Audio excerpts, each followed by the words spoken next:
Olá, eu sou o Carlos e aqui nós estudamos a Bíblia. Estamos no Evangelho de Mateus, vamos prosseguir com a nossa leitura e estudo do capítulo 4.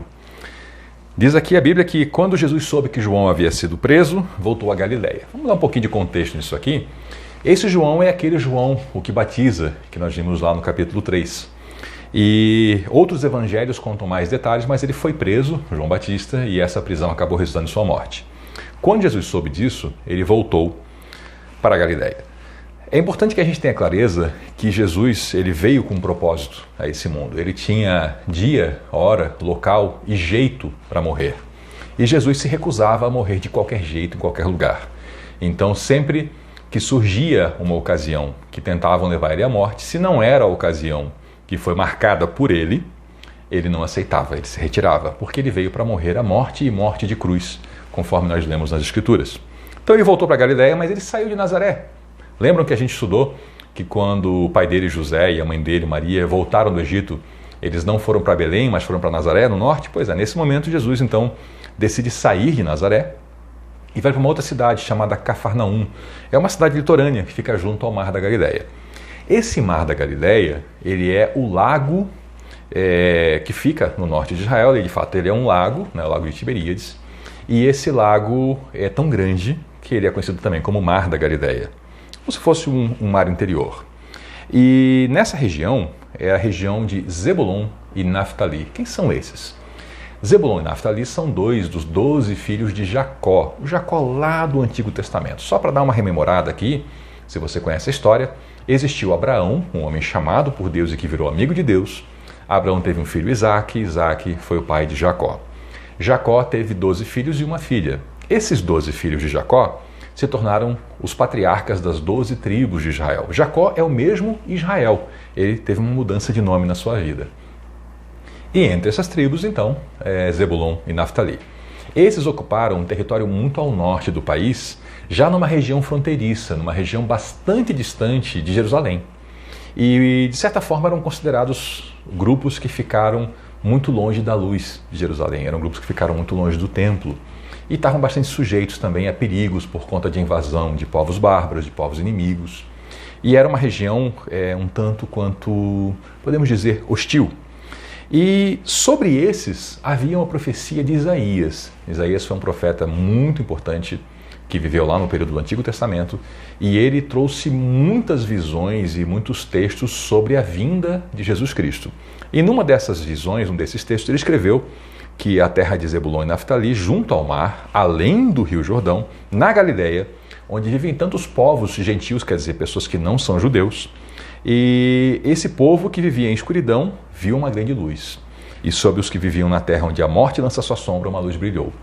Porque Israel ocupava uma parte, vamos dizer assim, do lado oeste do Jordão, é a maior parte do país, e uma pequena parte a leste. E Zebulon e Naftali ficavam nesse outro lado do Jordão, portanto ainda tinham, além da distância, uma barreira natural que os separava do resto do país. Mas Isaías já tinha avisado que esse povo seria iluminado e visitado de uma forma especial. E foi lá que Jesus Cristo foi morar, nessa região.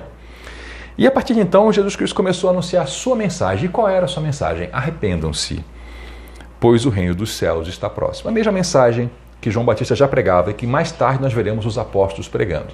Curioso que essa mensagem é extremamente simples, mas também muito poderosa. Arrependam-se. A mensagem é muito simples. Muito, muito, muito simples. A proposta aqui é que cada pessoa que ouvir, que tiver contato com essa mensagem, que é Jesus Cristo, ele é a própria mensagem, mude seus caminhos. Mude do mal para o bem.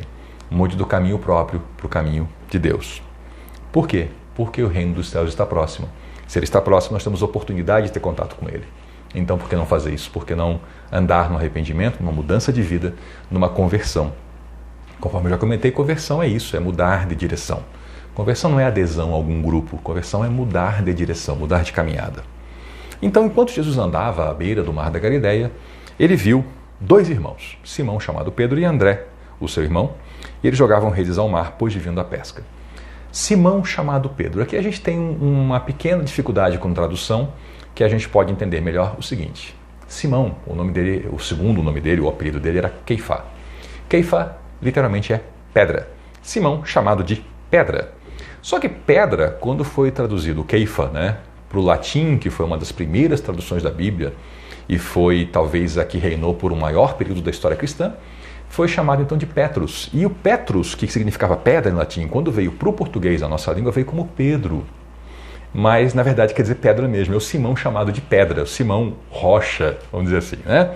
E o seu irmão André estavam jogando redes ao mar e Jesus falou para eles: sigam-me e eu farei de vocês pescadores de homens. Jesus usando sempre suas metáforas e no mesmo instante eles deixaram suas redes e o seguiram. Percebam que esses dois homens fizeram uma escolha fantástica. Eles largaram a sua profissão, eles largaram o seu ofício, largaram inclusive os seus equipamentos, né, a sua indústria, o seu negócio, e seguiram Jesus de imediato. Eles tiveram uma clareza muito grande sobre quem era Jesus. Eles entenderam o chamado, a importância desse chamado, e o curioso é que ao atender a esse chamado, esses homens mudaram a história deles e também ajudaram a mudar a história da humanidade. Nós estamos aqui 2000 anos depois estudando sobre o momento em que esses homens decidiram fazer essa grande mudança de vida. Um pouco adiante, Jesus viu outros dois irmãos, Tiago e João. Eles consertavam as redes num barco com o pai deles, o Zebedeu. Jesus os chamou e eles deixaram as redes, o barco e o pai e o seguiram. Mais dois discípulos que atendem o chamado e vai formando então um pequeno grupo. E essas pessoas tiveram um discernimento fantástico, porque não pense que é coisa simples você largar o seu empreendimento, o que você faz, para se tornar discípulo de um mestre, de um professor, de um rabino e segui-lo pelo país.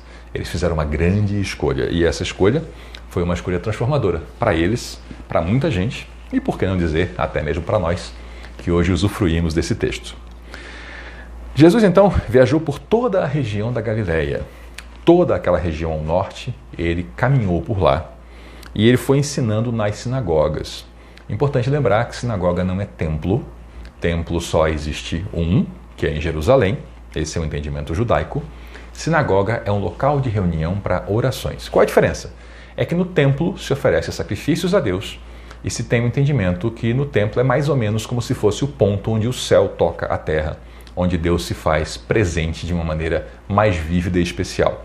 Sinagoga é o ponto onde 10 homens se reúnem para orar e ali formam então aquele pequeno círculo de oração e um círculo, um local de ensino também. Jesus ia nessas sinagogas para ensinar, já que ele era um professor, um rabino, e era recebido. E lá ele anunciava as boas novas do reino e curava pessoas de todo tipo de doença. Veja que o seu ministério aqui nesse momento era ensino, o anúncio das boas novas do reino e a cura. O ensino porque ele trazia uma visão muito clara sobre as Escrituras. Ele seguia o costume, nós veremos isso em outros lugares da Escritura, de abrir o texto sagrado, ler e explicar. Isso é o ensino. Anunciava as boas novas, que era chegado o reino, e fazia curas para as pessoas também que precisavam. E a notícia dele, as notícias iam até a Síria. A Síria era um país, de outro povo, outra língua, um país que era mais ao norte. E as pessoas começaram a trazer os doentes para ele, começaram a fazer viagens. Então veja que ele pregando em Israel, na Galileia, pessoas de fora do país também vinham até ele para conhecer o trabalho dele e para receberem cura. E qualquer que fosse a enfermidade ou dor, quer estivessem possuídos por demônio, quer fossem convulsões, quer fossem paralíticos, Jesus os curava. Aqui o termo convulsão é interessante que esteja aqui. Para nós hoje, algumas coisas assim parecem até tão simples, né? Nós vivemos uma realidade onde existem medicamentos na farmácia da esquina anticonvulsionantes. Naquela realidade lá, uma pessoa podia convulsionar até a morte, não tinha medicamento. Ou seja, era algo muito grave. E Jesus também curava as pessoas dessas questões. Grandes multidões o seguiam. Gente da Galileia, essa região ao norte de Israel, conforme eu já expliquei, de Decápolis, ou 10 cidades. Era uma região estrangeira, povo misto, tanto judeu quanto povos estrangeiros. É uma região importante também no norte. E de Jerusalém, ou seja, gente lá do sul da capital estava indo lá para o norte para conhecer Jesus. Mas não só de Jerusalém, de toda a Judeia, ou seja, de toda a região sul e também da região a leste do Jordão, da região do outro lado do Jordão vinha gente. Ou seja, basicamente, Mateus está nos ensinando que gente de todos os lugares estava convergindo para aquela região, para a Galileia, para poder ter contato com Jesus. E assim, a gente conclui a nossa leitura do capítulo 4. E, mais uma vez, eu queria falar um pouquinho sobre a prática da leitura da Bíblia, mas com um acréscimo aqui. Eu queria falar sobre a prática chamada prática devocional. É um costume que muitas pessoas têm E esse costume é adotado desde antes de Cristo, de diversas formas diferentes, que é o costume da prática devocional diária. É você tirar um tempo no seu dia, em que você vai se preparar para o dia, ou vai concluir o dia, você escolhe, mas enfim, um tempo dedicado à sua relação com Deus, à sua devoção a Deus. É um tempo bom para ler um pouco da Bíblia, para conversar um pouco com Deus, para orar, né? Orar é isso, conversar com Deus, para meditar e seguir seu dia. É uma prática de higiene mental, é uma prática de bom relacionamento com Deus, é uma prática de renovação. Eu sugiro a você que faça isso também. Se você nunca orou, né, pessoas às vezes perguntam como se ora, e perguntaram isso para Jesus também, isso aqui está na Bíblia, é uma pergunta muito antiga. E oração nada mais é do que conversar com Deus. Você pode conversar abertamente e abrir seu coração. Deus é maravilhoso. Talvez você pense assim, poxa, mas eu não sei orar, será que eu vou orar errado? E eu vou lhe confortar aqui e lhe dar uma certeza, você vai orar errado. Eu tenho absoluta certeza disso. Porque a Bíblia ensina isso, que nós não sabemos orar como convém. Ponto. Nós não sabemos orar. Mas o Espírito Santo interpreta o que nós falamos e leva a Deus. Porque Ele vê nossos corações, nossas intenções. Então você pode orar com tranquilidade, porque você vai orar errado, como eu oro errado, como todos oramos errado, porque não sabemos orar como convém. Mas Deus recebe nossas orações e Deus nos conforta, nos consola e Ele se comunica com a gente dos modos que só Ele sabe fazer. Então fica aqui minha sugestão para que você também adote uma prática devocional, para que você também tenha o seu tempo de oração, de leitura da Bíblia, de meditação, seu tempo de renovação, seu tempo de higiene mental. Obrigado por nos acompanhar. Você veio até aqui conosco, então eu sugiro que você se inscreva no canal e ative ali o sininho das notificações. Assim você vai estar sempre recebendo os nossos novos conteúdos. E também dê lá o seu joinha, aperte no gostei, porque aí essa plataforma vai entender que esse conteúdo é relevante e vai começar a sugerir esse conteúdo para outras pessoas. Isso é uma forma de você se ajudar a receber conteúdo e ajudar outras pessoas também a receber conteúdo. Não deixe também de fazer seu comentário aqui, é importante.